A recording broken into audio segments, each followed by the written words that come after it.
How to fix Instagram app not updating to latest version.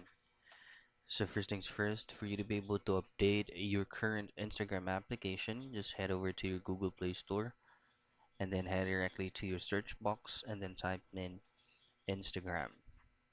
Choose on Instagram, and then in here you should be able to know if your Instagram needs an updating because there is gonna be update button just visible there. So once you have tapped on update, it will automatically do the stuff by itself.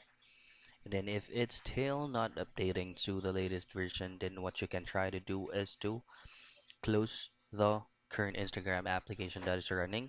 Press and hold on your Instagram app icon. Go to the eye icon right here.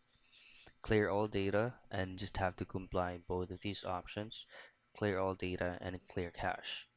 Now if these does not help, then the problem may be coming from your phone. You just have to go to your phone settings and then here just simply type in update.